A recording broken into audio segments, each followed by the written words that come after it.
is the one who is a bankrupt person?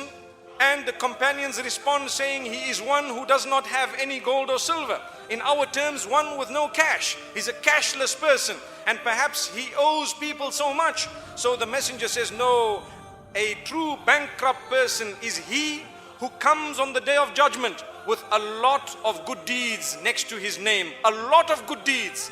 For example, he would have salah. He would have lots of salah. Perhaps he might have salah in the masjid with jama'ah in the first line. And perhaps he might not have missed his tilawah or recitation of the Quran. Perhaps he might have engaged in lots of remembrance of Allah. Perhaps he might have given out lots of charities. Perhaps he might have gone for Hajj, and he might have fasted in the month of Ramadan, and he might have engaged in the voluntary fast. Now these are all signs of what we would term a pious person.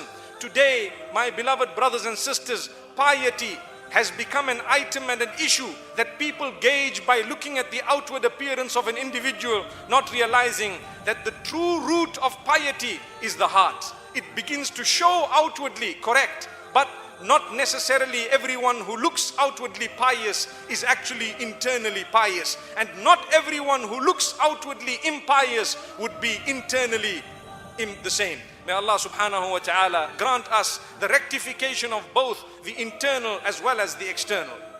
So there would be people who have come with lots of good deeds, many good deeds, but ya'ti, when he comes, he would have slandered this one, he would have backbitten this one, he would have usurped the wealth of this one, he would have wronged this one, he would have sworn the other. Shatama hadha. Shatam means one who abuses verbally the others. Today we abuse those who work for us. We abuse our colleagues. We abuse our children. We abuse our spouses. We abuse our parents verbally.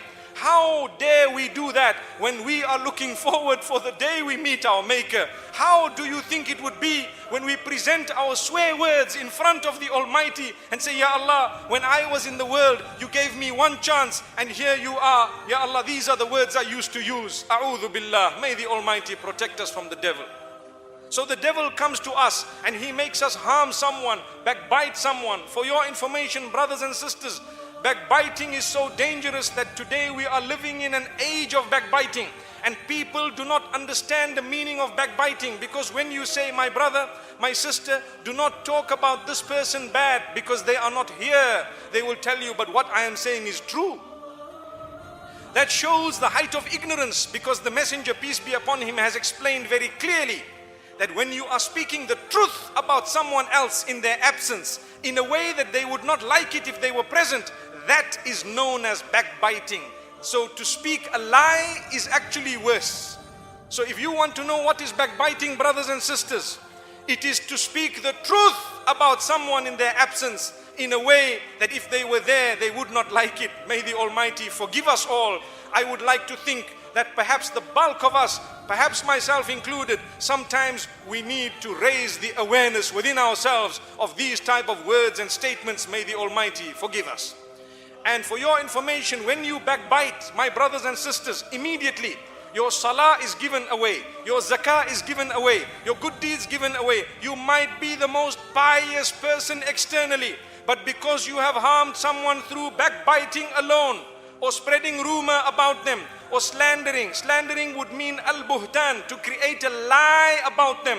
You would have given away your charities. And this is why it's important for us to know that the Almighty has warned us through the lips of the messenger, peace be upon him, regarding every single way that the devil comes to us in order to snatch our deeds away. Do not let your deeds be snatched.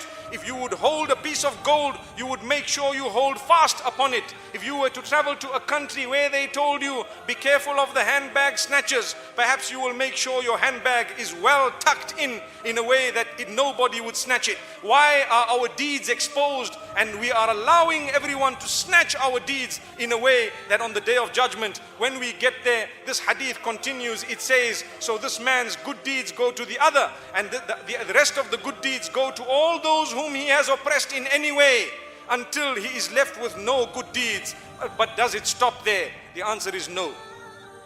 So this pious man whom we all thought was so religious is now stripped of all, or should I say stripped of all his good deeds, because he has oppressed so many people. And then what happens? There are still a line of people who are waiting for justice because he has oppressed even more by eating their wealth, by harming them, by spreading rumor about them, by doing whatever it is in terms of usurping their rights in the world. So now the bad deeds of those who are waiting, the bad deeds of the oppressed will now go on to the record of this man who owes them because of oppression. So perhaps an adultery might go into his account. Perhaps another sin may go into his account.